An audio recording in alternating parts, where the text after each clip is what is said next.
உண்டாகட்டும். நேற்று நாம் தியானித்த வண்ணமாக பரலோகத்தின் ரகசியம் உங்களுக்கு அருளப்பட்டிருக்கிறது, அவர்களுக்கோ அருளப்படவில்லை என்று சொல்லி நாம் தியானித்தோம். ஆம், நம் வாழ்க்கையிலே தேவன் அவரை அறிகின்ற அந்த கிருபையை, அவரை அறிகின்ற அந்த அறிவை கொடுத்தபடினால் தேவனை மனதார ஸ்தோத்திரிக்க வேண்டும்.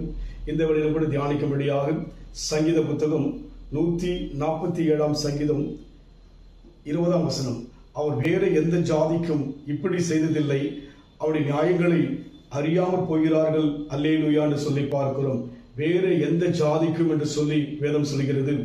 இதை நாம் ஆங்கிலத்தில் பார்க்கும்போது நேஷன் என்று சொல்லப்படுகிறது, தேசம். ஆம், நம் தேவன் இன்றைக்கு அவருடைய காரியங்களை நமக்கு அறிவிக்க, நம்மை ஆட்கொள்ள, நம்மை அநேகருக்கு பயன்படுத்த விரும்புகின்றார். இந்த காரியமானது உலகத்தில் அநேக கோடிக்கணக்கான மக்களுக்கு இல்லை என்று சொல்லப்படுகிறது. அவர் வேற எந்த ஜாதிக்கும் இப்படி செய்ததில்லை. என்ன செய்தார் என்று பார்க்கும்போது அதற்கு முன்னிருக்கிற வசனம் சொல்லப்படுகிறது, யாக்கோபுக்கு தம்முடைய வசனங்களையும் இஸ்ரவேலுக்கு தம்முடைய பிரமாணங்களையும் தமது நியாயத்தையும் அறிவிக்கிறார் என்று சொல்லி பார்க்கிறோம். ஆம், வசனம்.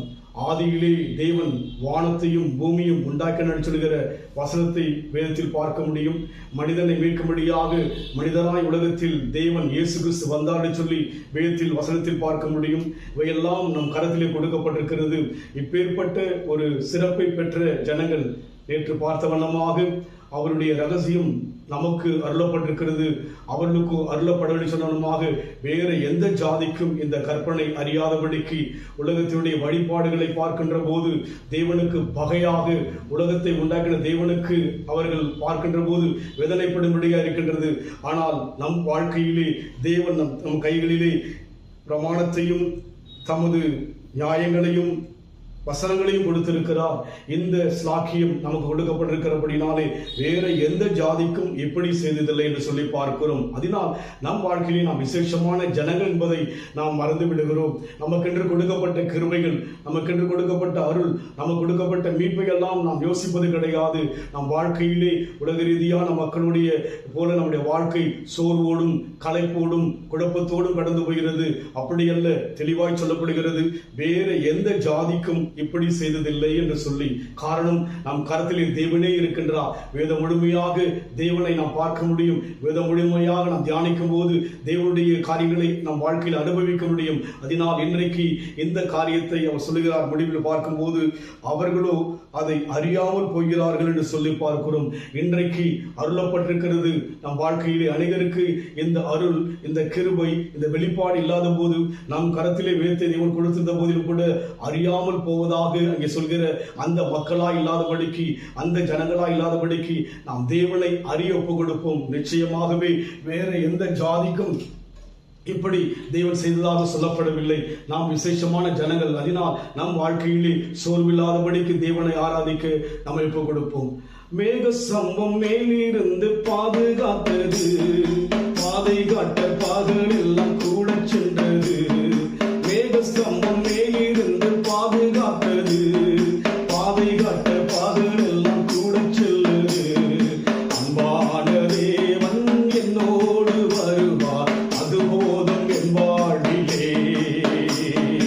அன்பான தேவன் என்னோடு வருவார், அது போதும் என் வாழ்விலே. தேவா, நான் எதினால் விசேஷித்தவன், ராஜா நான் அதை தினம் யோசிப்பவன்.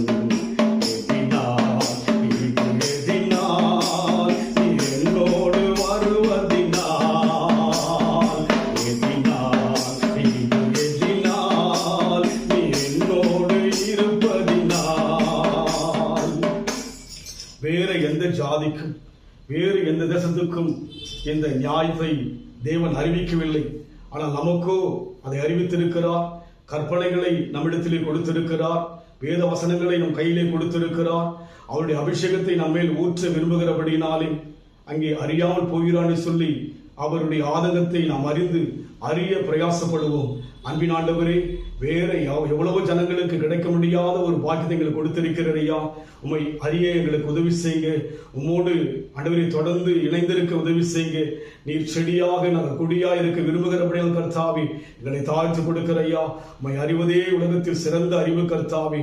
அதை அறிந்த நாங்கள் அலட்சியமாய் இல்லாதபடிக்கு ஒவ்வொரு நாளும் அதை அனுபவித்து எங்கள் வாழ்க்கையிலே கர்த்தாவே அந்த அனுபவத்தை அநேகருக்கு சொல்லும்படியாய் அனுகிரகம் செய்வீராக. ஆசீர்வதிங்க இயேசுவின் நாமத்தில் பிதாவே, ஆமென். கர்த்தர் ஆசீர்வதிப்பாராக.